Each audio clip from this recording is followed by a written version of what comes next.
Hello and assalamu alaikum everyone. A very warm welcome to the Strategic Business Leader Webinar to Success for June 2022 exams. I am your tutor Kashif Kamran. Today is the fifth and the final day of this SBL Webinar to Success. Let's see what is the agenda.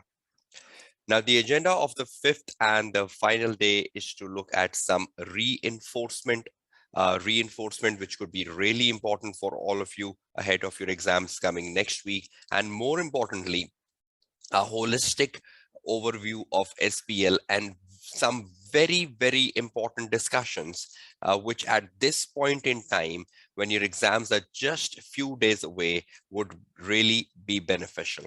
So we had practice the September-December 21 paper, the practice platform, the do's and don'ts of the practice platform, how to write an answer, how to sync an answer, professional marks, technical marks, marking schemes. Everything has gone in the previous 3 days or 4 days of this webinar, but this is an important day as everything gets a reinforcement at this point in time. So welcome to the day 5, the final day of this SBL webinar to success. Let's start the proceeding and let's see what we need to discuss today.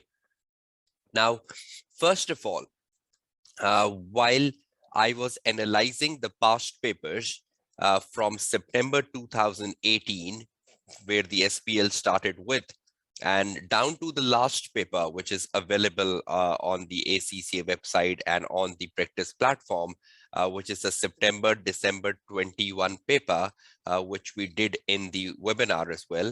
So from September 18 to December 21, when I was analyzing the past papers, I found that there are certain topics which are examined and examined more regularly than the other topics. And as a student, you should be familiar with what sort of topics have come in the past paper, and you should be taking this as a checklist, ensuring that you are sound on the topics which gets repetitive in SBL paper, or at least have a frequency of being tested more than any other topic in the SBL syllabus. So let's take a quick look at that list of important, not important topics, but more frequent topics, more frequently examined topics in the SBL paper since September 18 to December 21.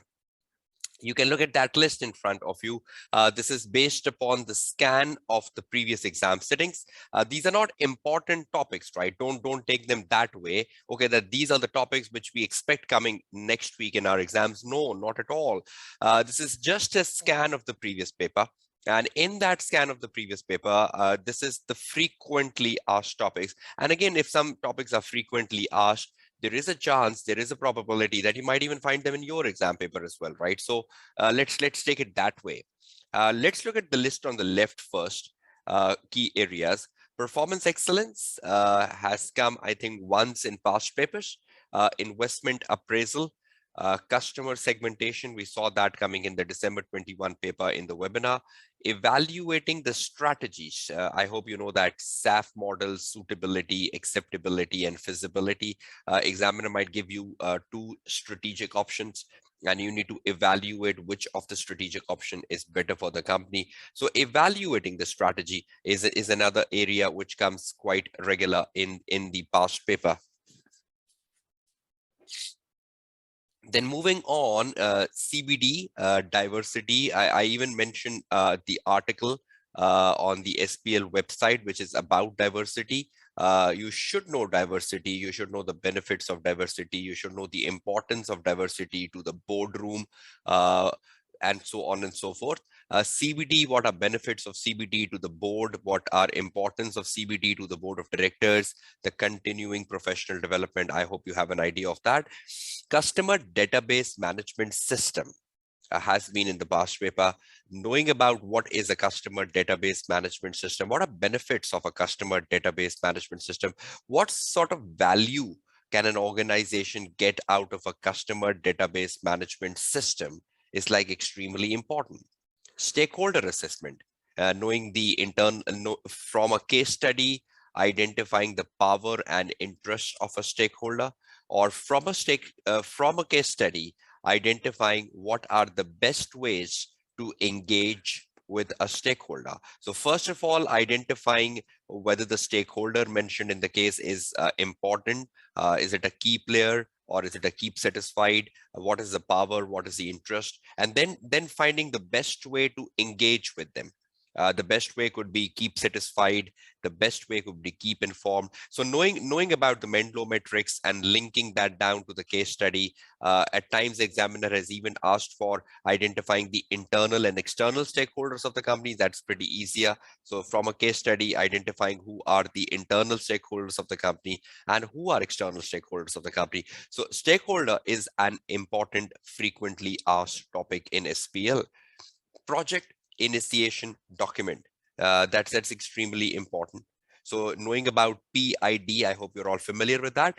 Project initiation document, and what are contents of the PID, what is in the PID, because you need to connect the PID with the case study. Not every attribute of PID will be available in the case study. Whichever attributes of PID is available, you will connect them with the case study. It's not necessarily producing a whole PID, which is useless. You will only utilize the PID, which is part and parcel of the case study. Yes, very good answer, Elana. So you will only connect the part of PID which is available in the case study, right? It's not like you put the whole PID. No, that's not the way. That's very common with the models as well, right? Suppose you get a question on pestle in the exam paper, but the entire pestle is not available. You only have information about political, or you only have information about social, or you only have information about legal. So you will only find from the case study political, economic, legal. So you are confining your pestle to just the three elements. So it's not about producing the whole pestle and then searching for information. It's about what information is given in the case study. And according to that, you will adapt the application of the model you are writing in the exam paper. And we'll come to the model discussion shortly, because model is a very major misconception among students ahead of their exams next week. So I'll be speaking more about models shortly. But project initiation document is another frequently asked area, and you should be having a good idea of that. Risk of that is such a big area, right? Risk, and that is such a frequently asked area. It's almost in every exam setting. You might find a rare miss that examiner is not asking you something about risk, but that's like a frequently asked area. Risk register, assessing the risk, uh, identifying the risk facing the company, assessing the risk, identifying the impact of the risk. Examiner asking you evaluate the risk given in the risk register. Your examiner asking about risk management approach of the company. What is the risk management approach of the company? A lot of questions have come on risk, particularly the ways to mitigate risk, the TARA model, the transfer, acceptance, reduction, avoidance. Examiner normally asks you, what are strategies to mitigate risk? And you know there are 4 strategies to mitigate risk. Either you transfer, or you accept, or you reduce, or you avoid. And yes, very good. There's a 4-line of defense model as well, which I covered in my webinar, and it's on my YouTube channel as well, which was a syllabus change in September 21. The 4-line of defense, that is part of risk management. So if the examiner is asking you of a risk management system, then you can even relate that with the 4-line of defense model. An examiner might use this terminology somewhere in the future exam, 4-line of defense, and you should be familiar with that. So I hope you're all good enough on risk register, evaluating the risk, the strategies to mitigate risk, risk management approach of the company, identifying the risk from the case study, etc. Yes, there is no model on 4-line of defense, Wasim Mujtaba. 4-line of defense is a new syllabus edition since September 21 exam, but examining team has not yet written an article. And that was the reason I covered it on my YouTube channel a couple of months ago. And I did emphasize on that, or did reinforce that in my webinar, right? So I hope you all got to know about that video on my YouTube channel, which I reinforced in the previous days of the webinar. But again, there is no examining article yet on the topic 4 line of defense, but that's an addition you should all be knowing. I hope you're clear with that, Wasim Mushtaba.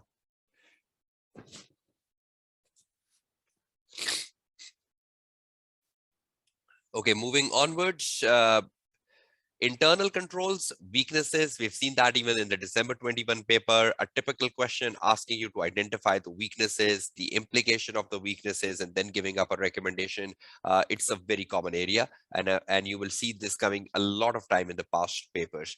Technology topics like cyber security, knowing about it, e-marketing, disruptive technologies, e-business, and big data. They have been in past papers. So knowing about what is e-marketing, what are benefits, what are value, what you do in e-marketing, what is cybersecurity, what are benefits, what are value of cybersecurity, what are challenges of cybersecurity, or disruptive technology, values, benefits, challenges, e-business, value, benefits, challenges, big data, value, benefit, challenges. So you should be familiar with this, right? Because it's extremely important that you know the value, you know the benefits, you know the challenges, because this has been common phenomena in the SBL paper. Examiner asking you what a benefit of this, what is value of this, what are challenges of this. So I think the best way at this point in time to know something, just like Elana is asking, because this is not a theoretical webinar, but Elana is asking what does disruptive technology mean? So the easiest part is right after my webinar gets over, go to the Google, type disruptive technology and its benefits, and you get some links on Google. Just click the first one and just spend 10-15 minutes reading it out, and you will be having a very good mindset. Or just write on the Google, what is the meaning of disruptive technology? In 5 minutes you will absorb that. And then write on the Google key benefits of disruptive technology and absorb them. So I think this is just like 10-15 minutes and you can absorb things up. In the time, in the era we are living in, I think a search on the Google and absorbing from the Google has become far better than books and articles. Now, even as a tutor, if I need to do some research for my lecture, it's better. Okay, let's go on Google, let's type something, get it out, and put it down on my pen and paper. I think in 10-15 minutes you can easily do that, and that's a good advice in this point in time when you are just a few days away from the exam. I hope you will benefit from that, Elana.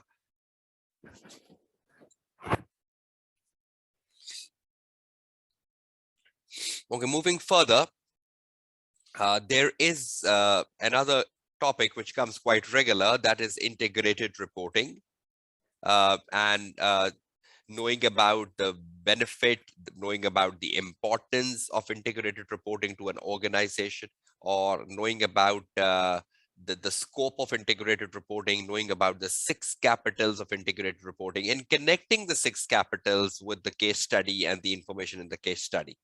Macro environment analysis, PESTEL, has come so much time in the past paper. Examiner loved that topic. External environmental analysis or macro environmental analysis, which is primarily the PESTEL model. National environmental analysis, the competitive advantage, the national competitive advantage. I hope you're familiar with that. The Porter Diamond. The Porter Diamond has come a couple of times in the past paper, right? So knowing about the Porter Diamond, national environmental analysis, the national advantage, that is very important. So PESTEL is also important. The Porter Diamond is also very important. So these are some key areas based upon the scan of the past paper. So you should be familiar with that. Again, there is an electricity breakdown. So I'll resume right after the electricity comes back. Goodbye.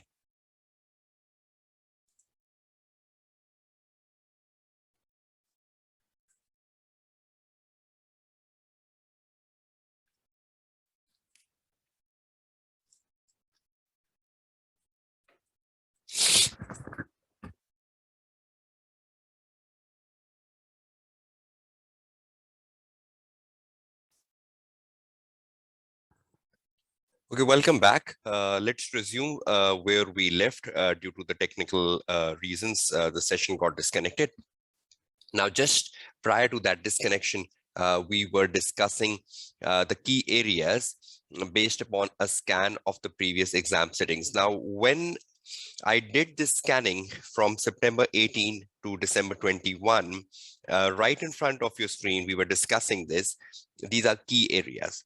Now, you should ensure that you know each of these key areas and you know exactly how they have been examined in the past exam settings, because that will give you the right control you need ahead of your exams. So you should be very sure about stakeholders, risk, technology, integrated reporting, macro environment, the Porter Diamond, customer segmentations, investor appraisal, performance excellence, customer database, diversity, CBD, and again, the reinforcement of the articles, the 12 articles I did mention to all of you to read, because that's extremely important. Because if you are ignoring the articles, the 12 I did recommend it can be regretful, because if something out of those articles or a topic out of those articles is examined in the upcoming exams, you might be regretting yourself. So instead of regretting yourself, it's better you spend time on reading those particular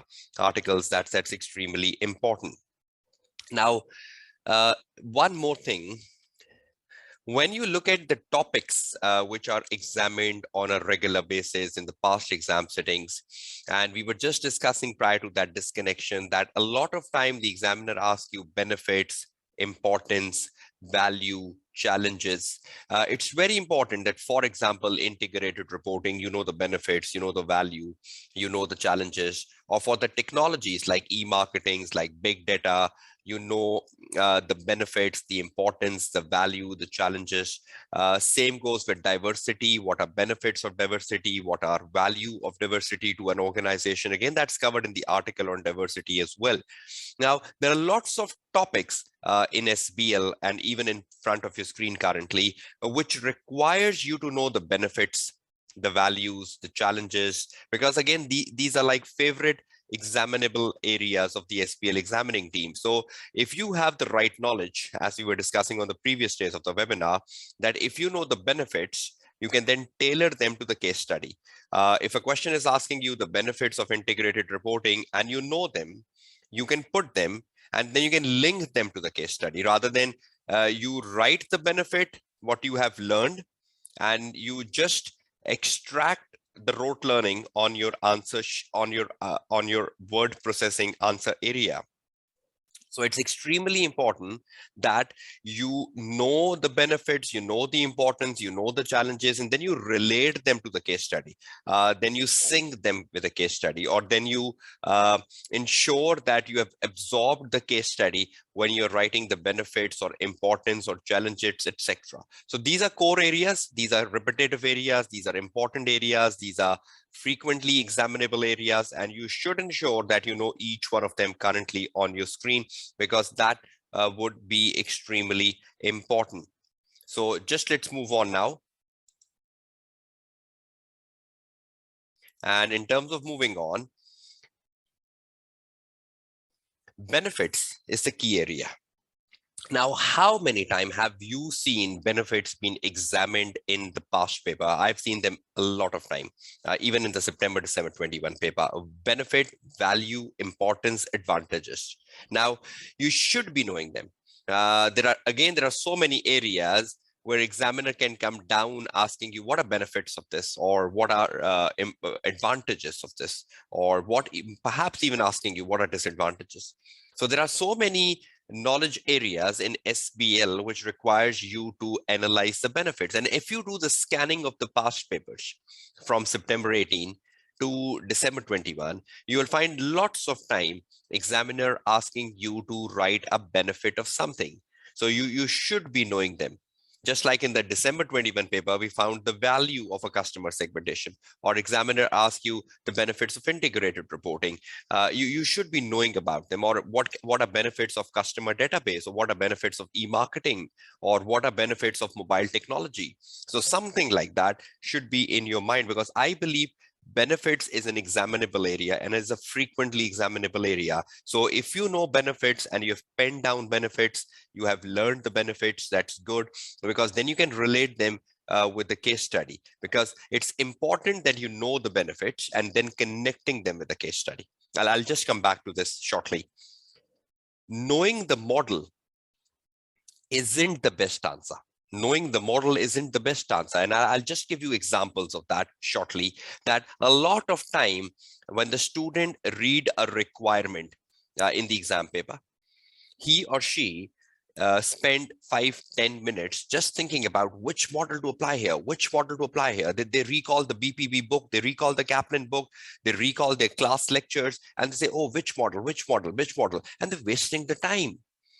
Model isn't the best answer. At times the model is very explicit and you go with it, but at times the model isn't explicit, and even if you do an answer without a model will be the best answer. Let me show you some examples of that. If I just take you to the past papers of SBL, I hope you can see them right on your screen, and I can share some examples with you randomly. So you just need to give me a few minutes to search for those examples, but just to tell you how things could have been. Okay, look at this. The question in front of your screen. Can you see this question in front of your screen? Highlight, the board of highlight. This is from the September. This is from the December 18 paper. Right? Can you see that? Please confirm if you are in the live session. Can you see the board of highlight currently on your screen, which is from the December 18 paper? Because we are just discussing that model isn't the best answer. So not necessarily you're wasting time searching for the model. If you know it and you can just pick it out in like a minute, that's fine. But if you're wasting time and searching, okay, what is the model here? And you spend 5-10 minutes on that, that's useless. Now, if you see right in front of your screen, the question from December 18, it says, the chief business analyst has asked you to prepare a briefing note for the finance director for consideration at the next board meeting, which discusses the key factors which enabled Highlight to be successful in the home country D-land. Now, one student immediately pick, because the examiner is asking for how was Highlight successful in the home country? And he picks, okay, the home country means the national environment. And he immediately links the national environment of the home country with Porter Diamond. And you believe that there is a national advantage of D-land, which is contributing to the success of Highlight. But another student cannot think about Porter Diamond. Rather, he goes to the case study. And from the case study, he identified the key factors which enabled Highlight to be successful. Because in the case study, there will be many factors given which has contributed to the success of Highlight. And this is a 16 marks question. So that student found like 8 factors which contributed to the success of Highlight. That's a valid answer. And another student relate this with the Porter Diamond, because he immediately clicked that because we're talking about a country, that means a national competitive advantage. Okay, that's Porter Diamond. Now, again, the student who is answering without Porter Diamond is also giving a valid answer, because you're focusing on the key factors and those key factors which are given in the case study. And the other student is linking that with the model. But that is the wording of the examiner, that model isn't the best answer. So you cannot just spend time forcefully, because there are so many questions where model cannot be applied and students still search for models. Now, the question in front of your screen can be done with model, can be done without model. But the students are obsessed, even searching for models in a question where model is irrelevant. So please come out of that psyche that you need to forcefully apply a model, or as if whatever the examiner is asking is linked with a model. Not necessarily. Let me give you some more examples here. I need to discuss something very important with you shortly. And that's extremely important, because there are a lot of time the students go searching with models, and models may not be the best answer. Okay, just let me show you a question. I'm just missing on it, where I can just relate that again, that model isn't the best answer.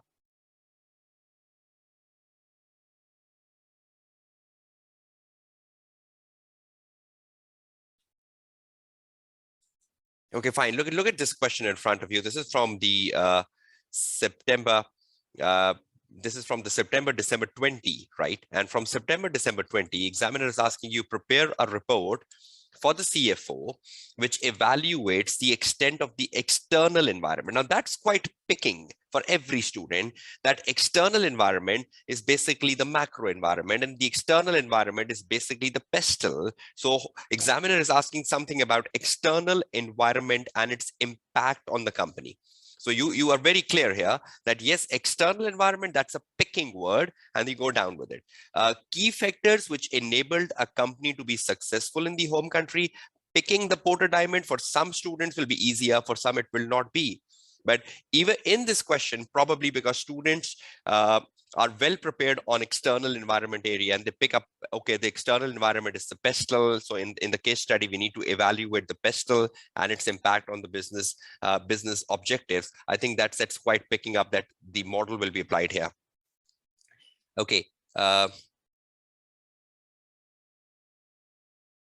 Fine, just let me search if there is another example.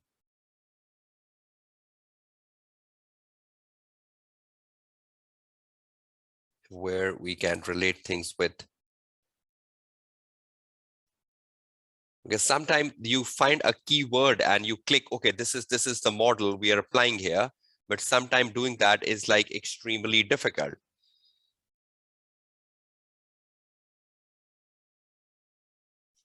Look at this question in front of you. This is from the September December 19 paper. And in this September December 19 paper,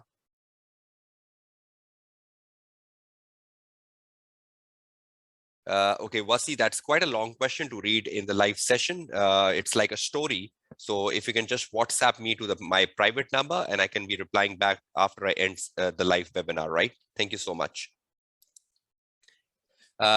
Now, when you look at a question like such on screen, which is from the September December 19 paper, the question number 1, which asks you, the sales director has asked you to provide a set of notes to accompany the presentation. So you need to develop the notes to accompany the presentation he has prepared for the board, which discusses how the sales development strategy he has proposed will assist the company in achieving aims. Now, in the case study, the sales director has proposed some sales development strategies, and you need to evaluate those sales development strategies given by the sales director, and how will they assist in achieving a strategic aim. Now, again, if you start thinking about a model here, you might come down to a model. But again, right in this question, even if you think about, okay, I'll go to the sales strategy given by the director,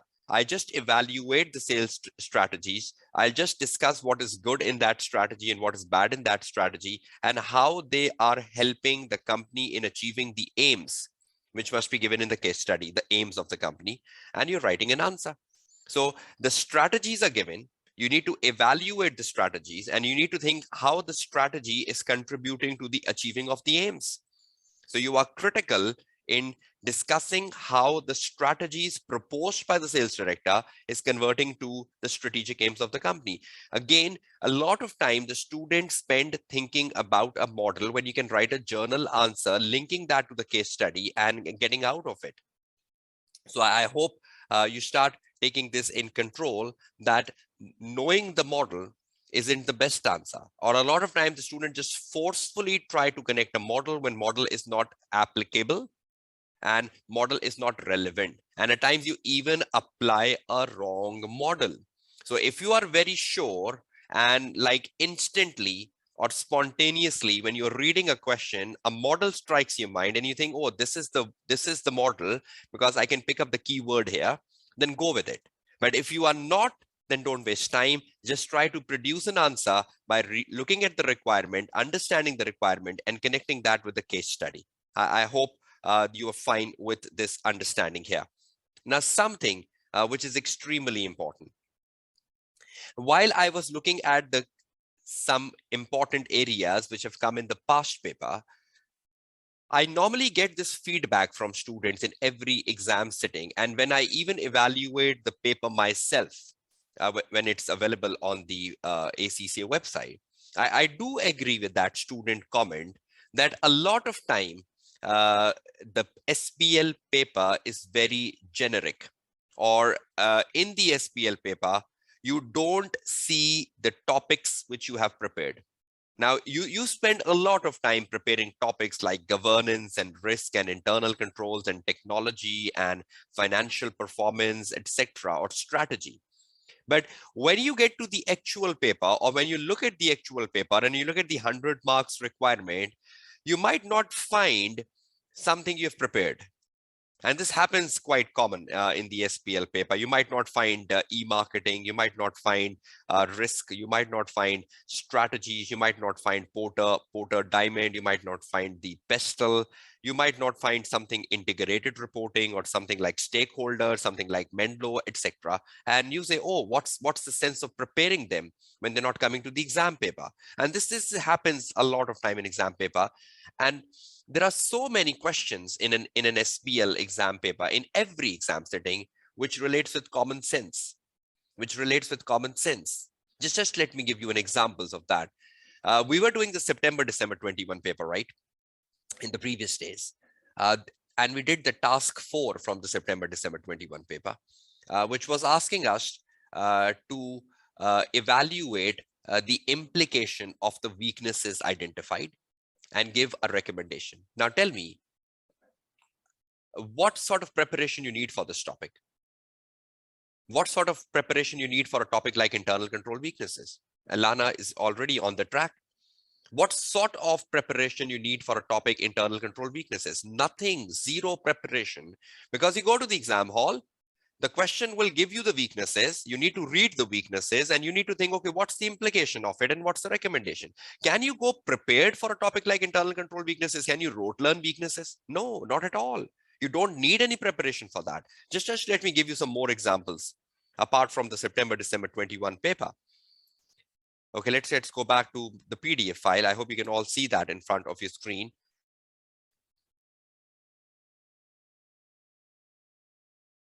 Look at this question in front of your screen from September-December 19 paper. I hope you can see that in front of your screen. The September-December 19 exam paper, the question number 1B in front of your screen. Prepare a report for the finance director which evaluates the financial and non-financial implication of Dulce prioritizing one order over the other. Now, obviously in the case study, there must be something about one order over the other. And what is the financial implication of that? And what is the non-financial implication of that, of Dulce prioritizing one order over the other? Now, is that a case-specific situation? You will read the case and you will understand the Dulce position of prioritizing one order over the other. And you need to speak of its financial implication and non-financial implication. Now, can you be prepared on it? Can the BPP and Kaplan book or a class lecture or reading an article help you here? No, because you need to look at the situation of Dulce. You need to look at the Dulce prioritizing one order over the other from a case study. And you need to speak of its financial implication, monetary implication, and the non-monetary implications. You cannot do anything here, right? You cannot do anything here in terms of learning. I hope you agree with me. Go down.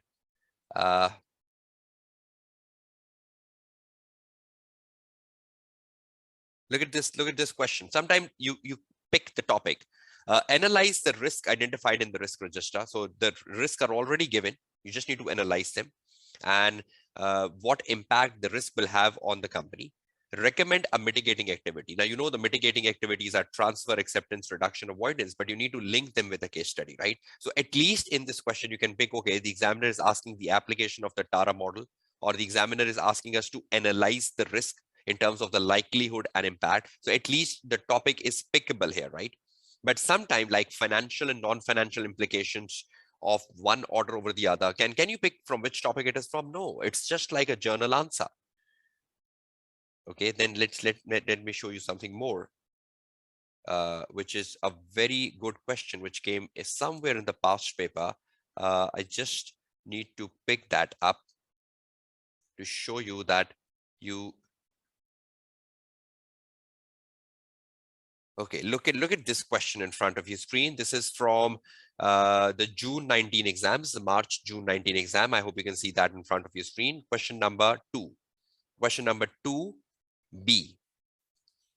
Question number 2B of the March June 19 exam. I hope you can see that. I'm just reading the question. It says, evaluate the strategic and the ethical implication. Strategic means something which relates with your future, something which relates with your profitability, something which relates with your market share, something which relates with your reputation. Strategic, right? Strategic. Evaluate the strategic and ethical implications to smartware of the planned shop closure in Nooria and withdrawal from Centrum.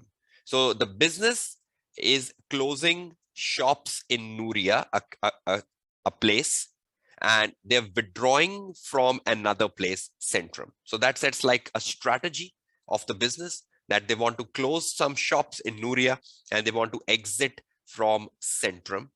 Now, you need to think about what are implications of closure in Nooria and what are implications of withdrawal from Centrum. Is that like a case study situation?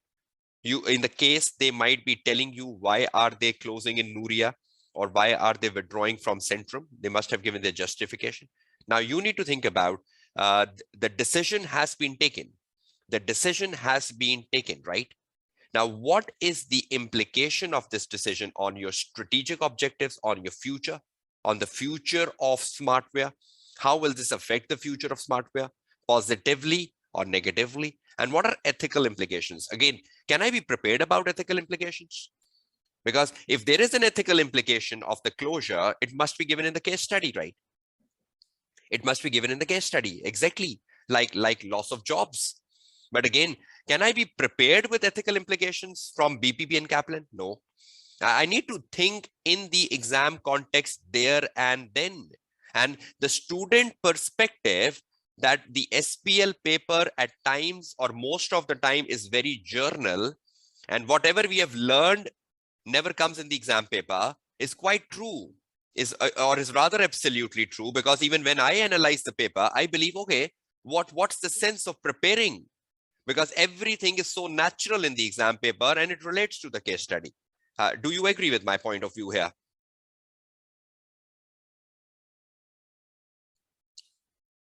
Right. So look at this question in front of you. Does this question require any preparation? Tell me.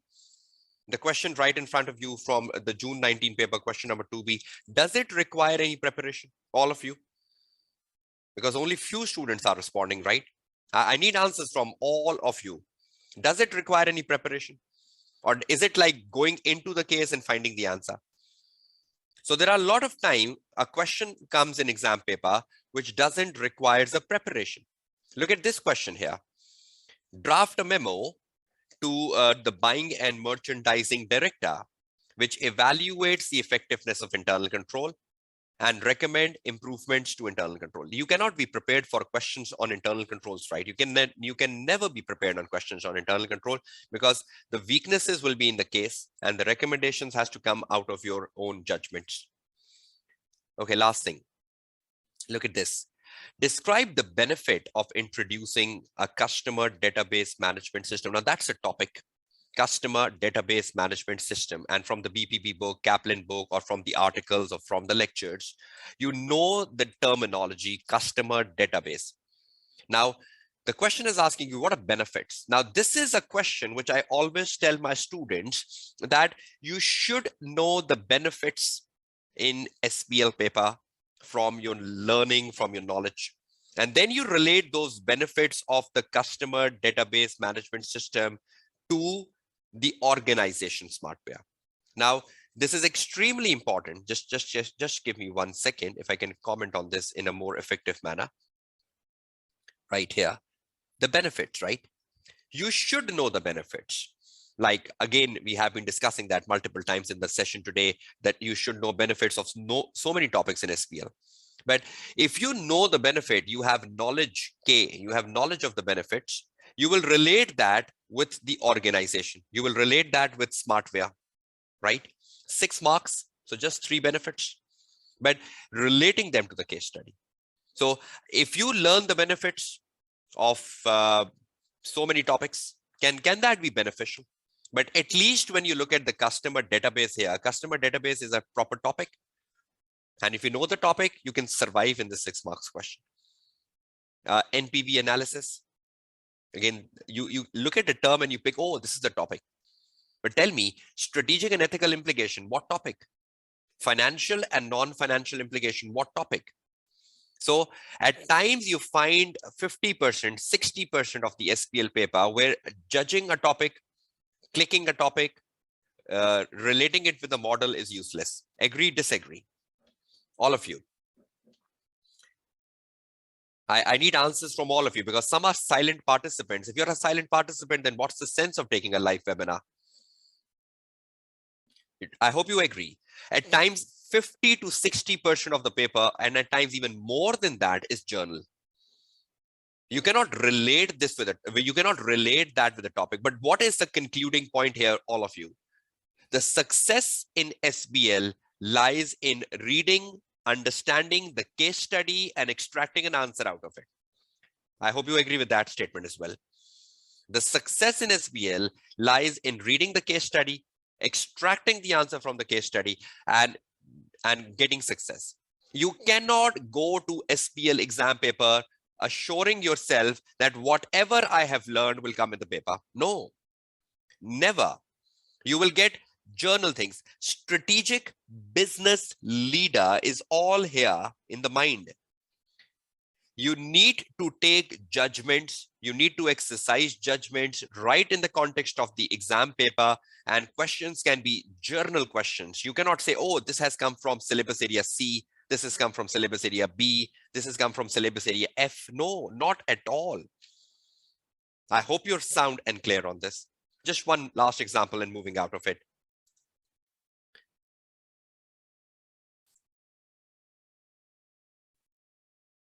I think there was a question I'm just missing on that, which was a very good question. And yes, I found it. This is from the March 20 paper. Can you see this paper? Can you see this question number 3 in front of you? Question number 3 from the March 20 paper. Can this be seen at your site? Okay, great. Now listen to me carefully. You go to the exam hall, right? And you get a question as big as 10 marks here. And another 10 marks here, right? And you have 3 professional marks. So that's like a 23 marks question. And just look at it, that you will be amazed that this 23% of the paper, just one question in front of you, doesn't relate to the topic, it relates to the case study. Just let me read it out for you. I'm reading the opening paragraph. The chief executive officer believes that TT for you, which is a company, current structure will have to change if TT for you is to introduce the new Mayo-bed approach to client relationship successfully. Now, if they need to introduce a new approach, will this approach be given in the case study? Will the examiner be explaining to you this approach, that if TT for you is to introduce a new Mayo-bed approach to client relationship, right? So this approach, what that approach is, we don't know. At least I don't know. But when I read the case, I'll come across to know, okay, this is the approach to the client relationship. The chief executive officer knows that she must take ownership of this transformation. She feels, however, that she needs guidance on the transformation process and how she would lead the process, including communicating the need for change. Yes, we know change is a topic in SBL, and we know whenever the organization is in the transformation process, there will be challenges, there will be obstacles. Some employees will not like the change, some will like the change. So guiding the employees, facilitating the employees, ensuring that every employee likes the change, you sell the change. And there are so many ways to sell the change, right? I hope you know this topic, right? Change management, bringing the change in the organization. But do we know about the new MyoBed approach, which the company is introducing? And then again, linking that with the change management. Do we know about this MyoBed approach from any syllabus area?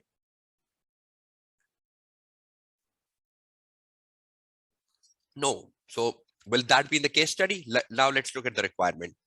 Prepare an email. So you have to prepare an email. You can check the format of the email from the examiner answer. Prepare an email for the chief executive officer, which advises her on the responsibilities and activities involved in preparing and implementing the transformation of TT for you effectively. So you need to write an email to the chief executive officer. And in that email, you need to advise her on the responsibilities and on the activities involved in preparing for and implementing the transformation. Now, when you need to bring a change in the organization, what are responsibilities of a chief executive officer in ensuring that the transformation is smooth? And what sort of activities will be involved in implementing transformation? Already some student give me the answer, right? That training, education, informing the employees, having a brainstorming with employees. You need to sell as a chief executive officer, you need to sell the change, or you need to sell the transformation to the employees. So what are the responsibilities of the chief executive officer for a successful transformation? Number one, and what are activities involved in successful transformation? Can you relate this with the topic you have in the syllabus, change management? How to bring change? What are activities involved in change management? Can the part A relatable to some sort of a case study, some sort of a knowledge topic?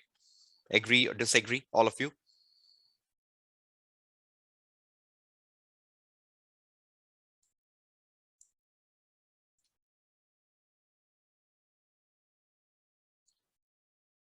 So the first part at least relates with change management. When you look at this word transformation right here, transformation means change, right? And what are the responsibility of a chief executive officer for change management, or what are activities involved in change management? So I think the first part is more relatable to a syllabus area, right? Some sort, right? But look at the second part, which is another 10 marks question. Prepare a letter. Now you have to prepare a letter to all employees, because you want to guide employees about the change, which will be signed by the chief executive officer, explaining, again, know the letter format from the examiner answer. If you don't know it, probably you will be at this point in time when exams are just few days away. So you need to prepare a letter explaining what the benefits of implementing the new MyoBed approach for the company and for the employees. Now, what is a MyoBed approach? I don't know. I have to read the case. When I read the case, I will come across, okay, these are the benefits.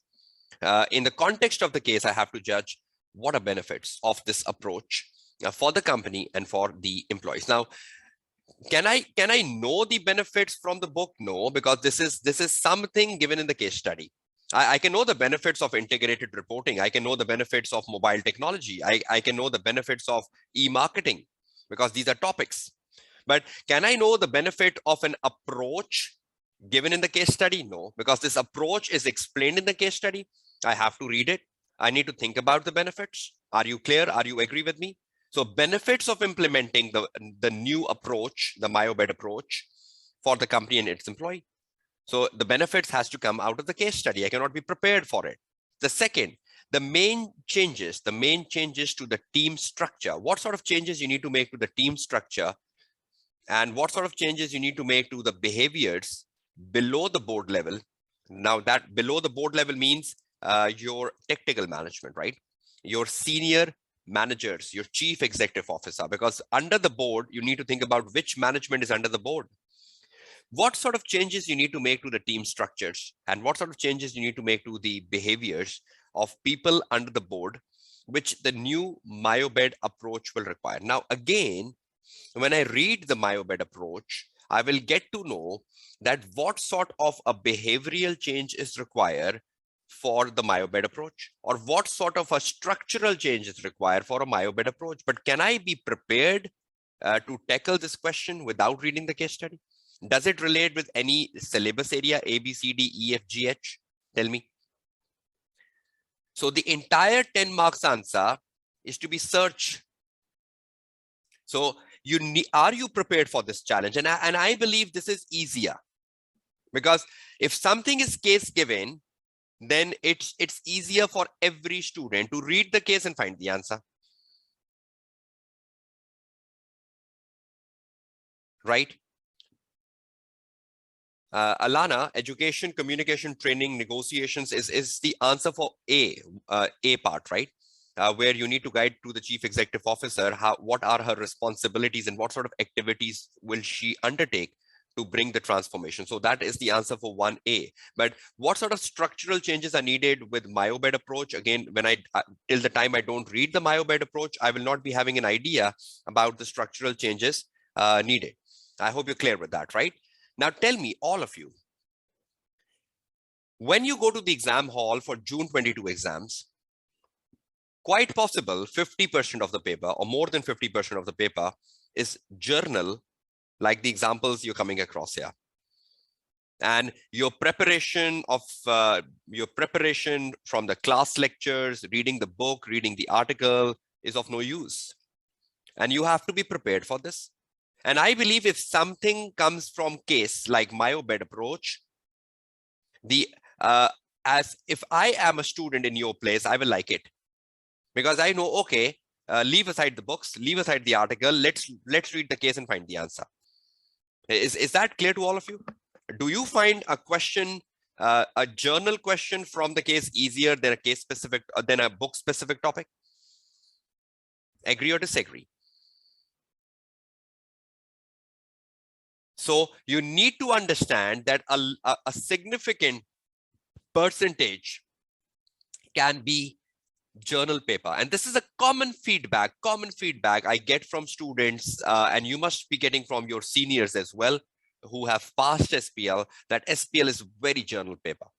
But journal means it's a case-oriented paper. Everything has to be extracted out of the case study. So conclude. Sometime when you're reading a requirement in SBL, you immediately pick, oh, this is from a topic, customer database. Oh, this is from a topic, change management. But sometimes you're reading a case and you say, oh, which topic? Now, at that point in time, leave the topic, stop thinking about the topic, stop thinking about the model, just see what the examiner is asking, read the case and find the answer. Are you clear with this, all of you? So are you prepared for the challenges of finding something which is not in syllabus area A, B, C, D, E, F, but something that relates with the strategic business leader taking judgments, taking decision? A strategic business leader cannot be prepared, right, for everything. A good strategic business leader is the one who takes decisions in emergency situations, in dramatic situations, in abnormal situations, right? For a strategic business leader, nothing is smooth. So if you are a strategic business leader, any day when you're working in the organization, something unusual can come in front of you for which you are not prepared, and you have to take a decision at that point in time, what is best. And that's exactly the SBL paper. So even though these are regular areas in front of your screen, but you should be prepared for areas which are not relatable to any syllabus area. And I've just given you examples, a few of them, and I hope you're sound with those examples, that so many times a question might ask you something which is not relatable to a case, to a specific syllabus area. We did discuss the benefits. You should be knowing benefits of lots of syllabus areas. Knowing the model isn't the best answer. We just discussed about that. So a lot of time the student wastes time thinking about a model when model is not relevant even. There might be a question which doesn't require a model, but students are so obsessed. They say, oh, what is the sense of doing an answer without a model?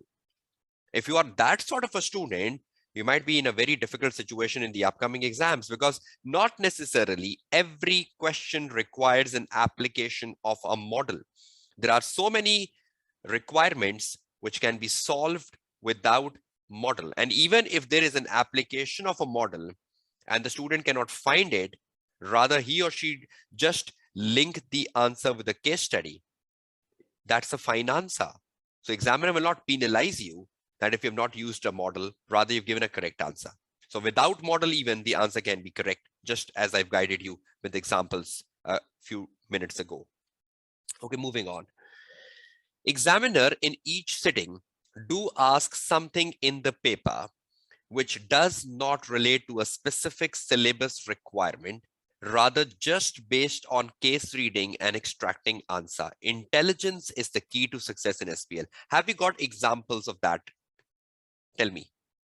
Have I given you examples of this? This is the summary of what we did in the last 10 minutes. Intelligence is the key.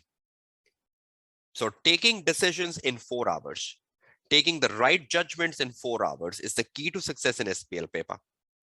So examiner might ask you something which is not relatable to models, theories, syllabus area A, B, C, D, E, F, G, H, but it relates with your intelligence and case study.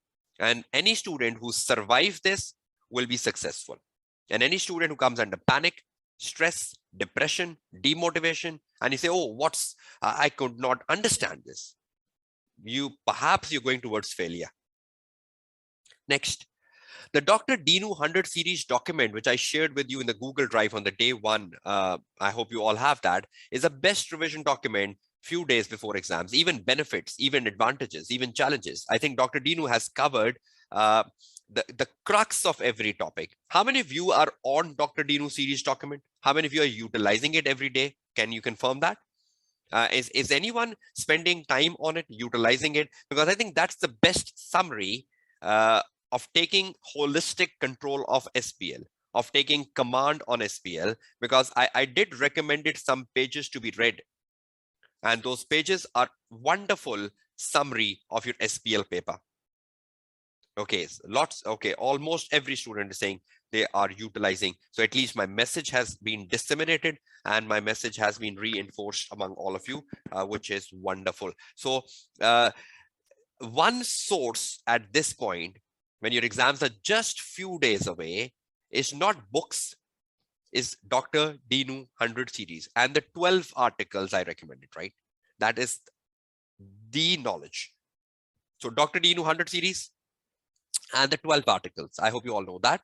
The 12 articles covered in the previous days of the webinar is extremely important at this point in time. And you're just going over past papers, just like we did in the session today, that you open a past paper, read a requirement and think, do I know this requirement? I think reading the requirements, breaking the requirements, understanding the requirements, thinking which model is to be applied here, or thinking which syllabus area it relates with, or thinking, is it a journal question relatable to the case? I think if you can do that in the next few days, will give you a lot of confidence. Agree, disagree? If you can just study the past papers, if you can just study the task. And if you think there is something case specific, like the myobed approach, solve that answer. If you think something has come out of the syllabus areas, solve that answer so that you get connected with the case study and you start building up your intelligence few days before your exam paper. So will you just read through the past papers, all of you? Will you just read through the past papers as I was just reading short time ago? Just open a past paper, read the requirements and think, okay, which model, which theory, out of the syllabus area, in the syllabus area, in the case, out of the case. Can you do such sort of analysis? Will that be good for you? So I think at this point in time, you can solve past papers. Suppose there is a requirement you're reading at home and you believe, oh, this is a very challenging requirement, solve that. But when you read a requirement and you think, okay, I know how to write an answer and I know what is the answer, leave that. So in a 100 marks paper, you might be solving 50% of the paper at home, right? The mock exam, which is published by ACCA on the portal, you have to do it in full, right? So once you understand what I have just guided you today, I think on Sunday, you should do your mock exam, which is uploaded by ACCA on the portal, the practice platform. So you do that. And you do that in the same way as I've guided you today. Try to identify the journal topics, try to identify the specific topics, try to read the requirement, break the requirement, professional marks, technical marks, and you will be in a far better position. So do the mock exercise on Sunday and do it in the way as guided in the webinar. So to get the maximum benefit ahead of your exam papers. Okay, moving on. Ignoring reading examiner articles can be regretful. I did demonstrated that when we were looking in the December 21 paper, customer segmentation, and everything asked for in the customer segmentation question was from the examiner article. And that is the reason I recommended you all to read the 12 articles, because I cannot expect that my students come into a situation in the exam hall when they regret themselves. So ignorance can be risky, right?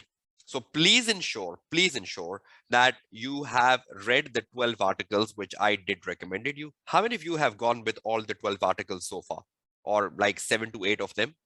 Just confirm that.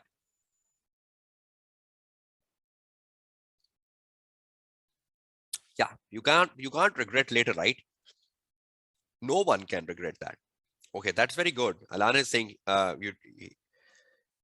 you did 10, around 10, which is good. I read 6 from the recommended. So you 6 more to go, right? So you're on the good track, Vasi. Good. So at least the good thing, which at least is motivating me as a tutor, is that you're listening to me, which is wonderful, because a lot of time the student don't listen to a tutor and they just do what they want to do. But currently what I'm looking around here is that you're listening to me, which is wonderful. Okay, that's great. That's great, Vasi. So you are on the right track. It's wonderful. Okay, moving on. Few of the last steps. Case specific answer is the key. Grab the success. If you want to grab success, if you want to get more than 50 marks in SPL, the success lies in case specific answer. And that's been the critical success factor of this webinar. And that's been the unique selling point of this webinar, which I'm selling since the day 1 of the webinar, that try to link your answer to the case study as much as possible. So the more you link Optima in the case study, the more you link Dulce in the case study, the more you link the TT for you in the case study, the more you link Smartware in the case study, in your answer, sorry, you will produce a good answer. So if the organization given in the case study, the environment of the organization in the environment of the organization given in the case study, or the challenges, the issues, the problems, the press release, the negative media criticism given in the case study is not utilized in your answer, and your answer is 75%, 80% generic, and only 10 to 15% linked with the case study, you're heading towards failure. But your 80 to 85% answer is linked with the situations, the environment, the challenges, the obstacles, the story of the case study, and only 10% of the answer is like generic. You are grabbing the success in SPL. So I hope this message has gone to all of you over the last 4 days. This message has been reinforced to all of you in the last 4 days. Case specific answer.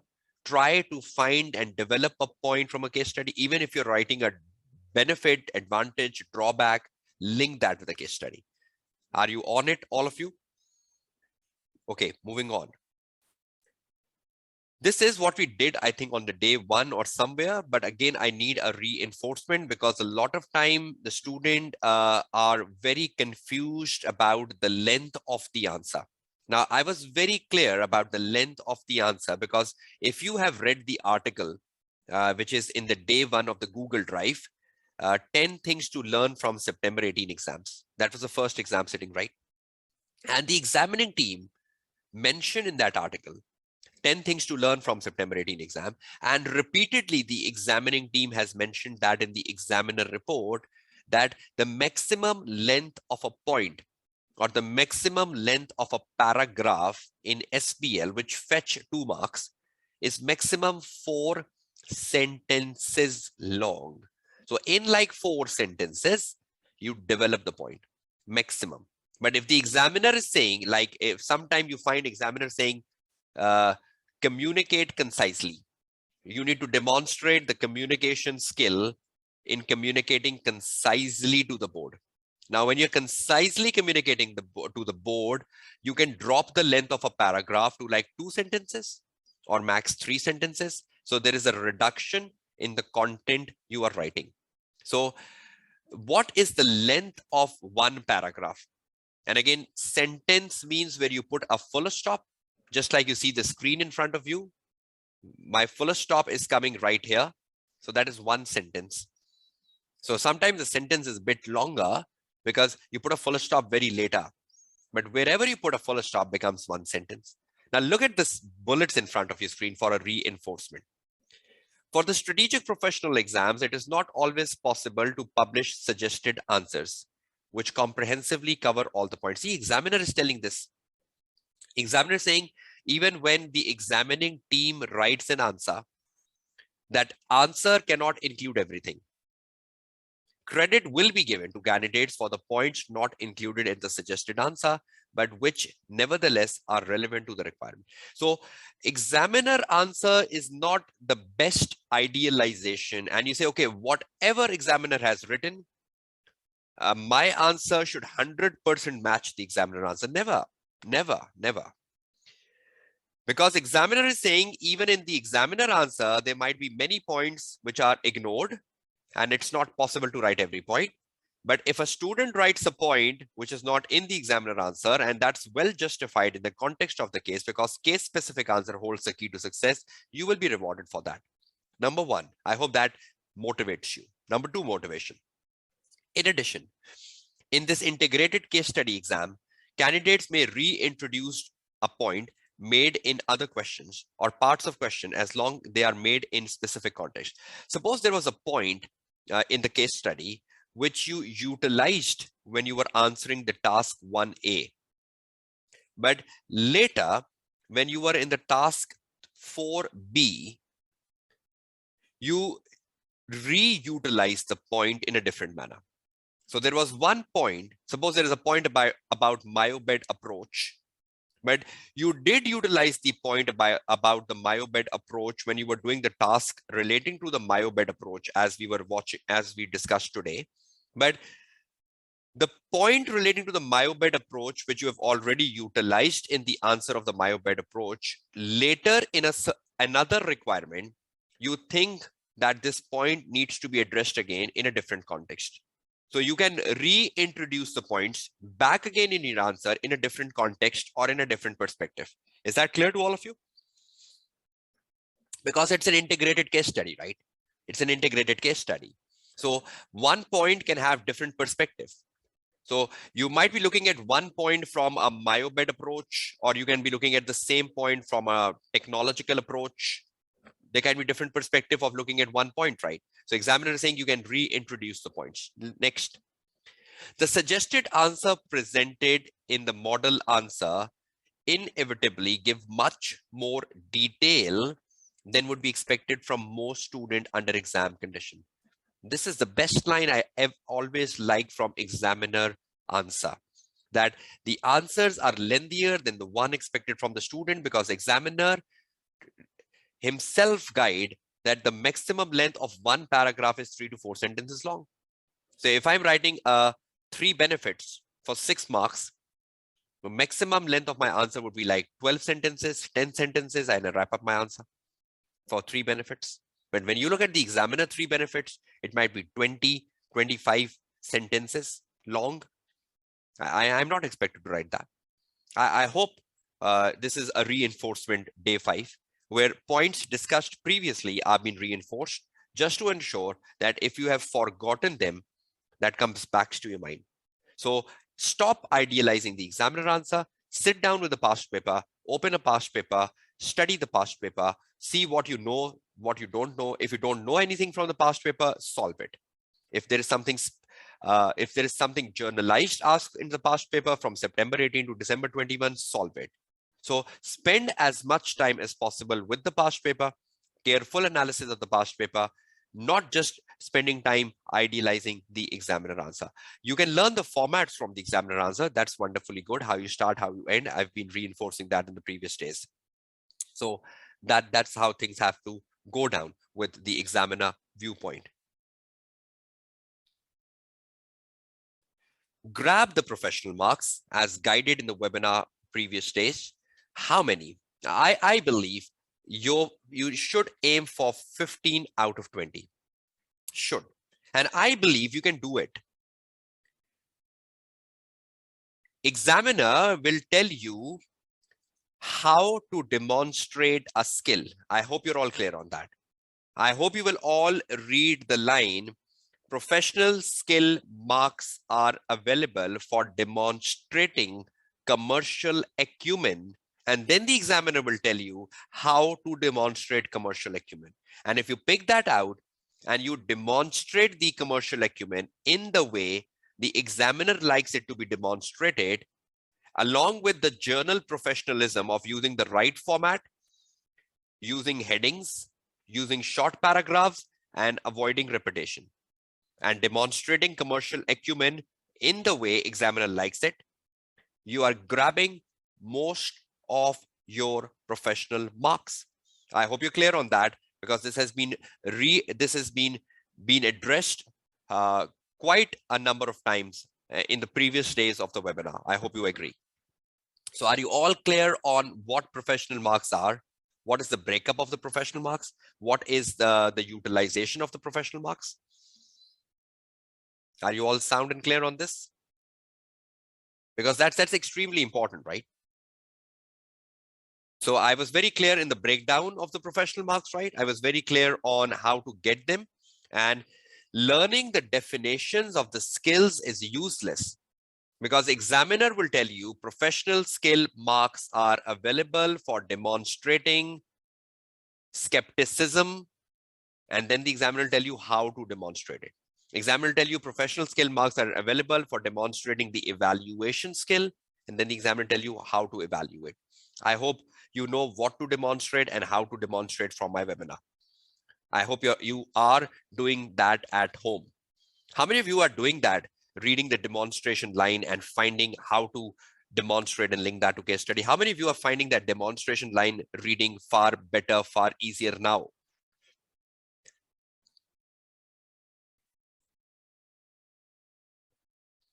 How many feel better with professional marks after this webinar? And you're finding that reading of the demonstration line very effective? Okay, thank you so much. The students replying with, okay, that's great, that's great. Thank you so much, all of you, for finding that effective, because again, the purpose of webinar is to satisfy you as stakeholders, because currently you are keep satisfied for me as a stakeholder in Menlo Metrics, and I need to assure that you do get that satisfaction level with this webinar ending today. Okay, that's great. That's great. So professional marks aim at 15, because if you're aiming at 15 professional marks, you need 50 to pass the SBL paper. And in that 50, if 15 is coming from professional marks, then the technical marks gets to 35. I'm just looking at 50, right? But if you think about like if you idealize professional marks like 5 out of 20, 6 out of 20, 7 out of 20, I think the risk of failure goes up. But with your professional marks rising in like 13, 14, 15, something like that, your chance of success is rising in SBL. So please ensure you're grabbing the professional marks as much as possible. The key to success is your investment in the first 60 minutes of your exam time in terms of reading and planning the answer. So any student who do this investment, you will get return.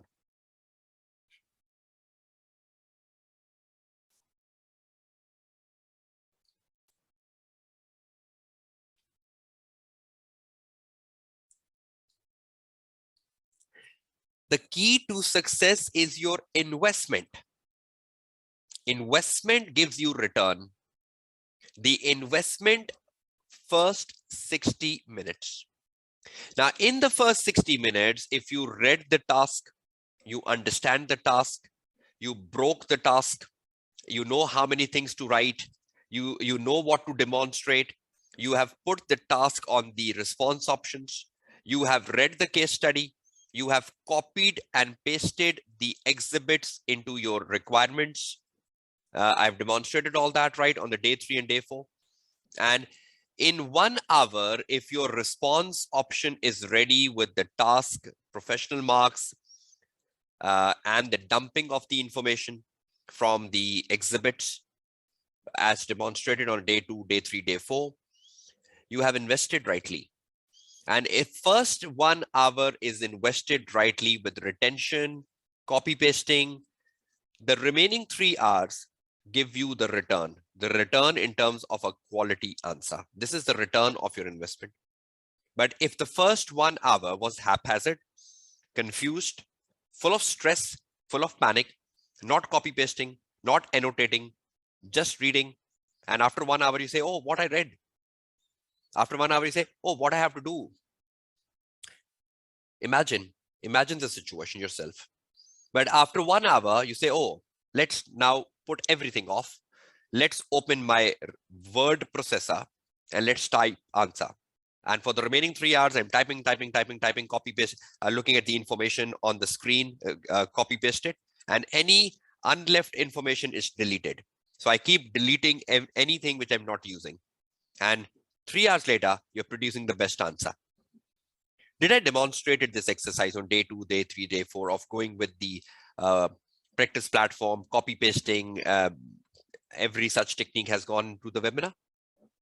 I hope you're utilizing that, right? So the key to success is the investment in the first 60 minutes of your exam time. How many of you hold this investment as critical? How many of you hold this investment as critical?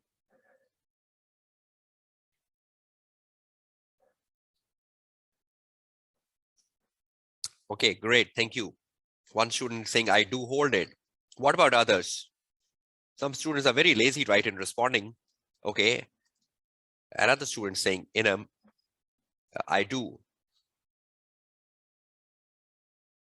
Okay, moving on to the last things. Final tips and techniques. Just to recap, quick. If we discussed something in the last 4 days and we missed them out, this is an opportunity to bring them back. Carefully reading the requirements, break it down as much as possible. We did discuss that. This is simply a reinforcement. I did demonstrated you how to read a requirement, how to break a requirement. There might be a comma in the requirement. There might be an and, A and D, and you break the requirement. One requirement can ask you multiple things with a comma and an and. So be sure that you're answering everything before the comma, after the comma, and before the and after the and you're breaking the marks with 2. Again, your investment in the first 60 minutes is critical. Plan the number of points to write versus the marks available. 12 marks divided by 2, 6 points. Okay, 12 marks divided by 2, 6 points. The question is on weaknesses and recommendation. Now that means 1 mark per weakness, 1 mark per recommendation, right? So 12 divided by 2 is 6. Now you know I need to write 6 weaknesses and 6 recommendations. So 6 weaknesses give you 6 marks and 6 recommendations gives you 6 marks. So that's how you go down with things. Carefully investigate the professional marks and see how the examiner want you to demonstrate the skill asked for. Again, this has gone into the webinar, just discussed shortly that investigating the professional marks, how to demonstrate professional marks, knowing the professional marks, again, holds the key for your success. Ensure you apply journal professionalism to your answer to maximize the ability to earn marks. Journal professionalism, GP, is equal to the format, headings, short paragraphs, and avoid repetition. So if you follow the definition of a journal professionalism, you will be in a far better position to write a good answer and fetch. Yes, Mitzi, if that's your right name, You should at least watch the previous webinar, December 21, if this is your first one. December 21 on my YouTube channel, and this one, June 22. I think that too would be good at this point in time. Next, your answer should be synced with the case as much as possible. I hope you all agree. The key is your investment in the first 60 minutes, and that will give you return in the later 180 minutes. Ensure you are well versed with the computer skills of using the platform and its features and commands ahead of your exam. You know how to use the features and commands, and you are technically sound on that. So these are the final tips and techniques. Now, just before I wrap up and say you the final words of success and final words of motivation, you can be connected with me anytime possible. You can email me at splkashifkamran@gmail.com, and I'll be responding to your queries as fast as possible in the next 3 days ahead of your exams. You can WhatsApp me, and again, I'll ensure that my response rate improves in the next 3 days. Again, on my Facebook page, SPL by Kashif Kamran, I'll be uploading final tips and techniques, final advices. In the next 72 hours, I'll be very much focused on social media activism, and you can be on my YouTube channel where the recordings of this webinar gets uploaded. So we discussed some very important things on the 5th and the final day, some reinforcements, the importance of grabbing the Dr. Dino 100 series, the importance of the journal things which comes in the SPL paper, apart from the specific areas which are very, very repetitive. So you need to ensure that you are sound in the areas in front of your screen. And for the journal areas, you cannot do anything. Just go to the exam hall. If you come across a journal area, face it. Read the case, find the answer. But these are the areas where you should be stronger at. Knowing the benefits, knowing the importance, knowing the challenges is very, very important. And ensuring the risk topic is taken in control, which is quite repetitive. And again, the technology area. The technology area is taken in control as well, because it comes a lot of time in past papers. So please ensure you are on the sound track for it.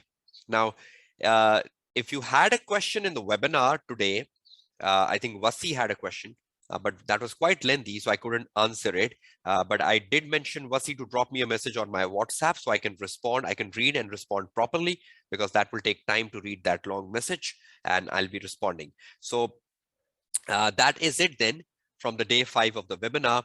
Again, the webinars are built up as an exercise to fine-tune students, to motivate students, to give them the right techniques, to give them the reinforcement. If they are off track, bring them on track. If they're doing something wrong, tell them to do something right. The purpose of the webinar is not to deliver a lecture, not to deliver a theoretical aspect. The purpose of the webinar is, again, fine-tuning, so SPL starts looking better to you. And I believe this objective has been achieved, if you agree with me, that you must have started looking at SBL a bit more different, in a bit more different manner than might be you are looking at it 5 days ago, 6 days ago when we started the webinar. And you must have found some good things which you will take from this webinar and implement them.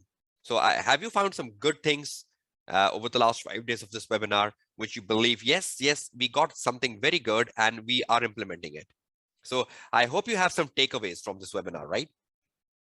And you have some good takeaways from this webinar, which you were not doing before. And you must have regretted if you have not watched the webinar, right?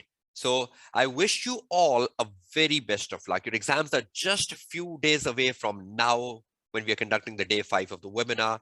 But I hope the next 4 days are crucial to sit down with past papers, analyzing them, just sitting down with the revision from the Dr. Dino series. And I think that is it.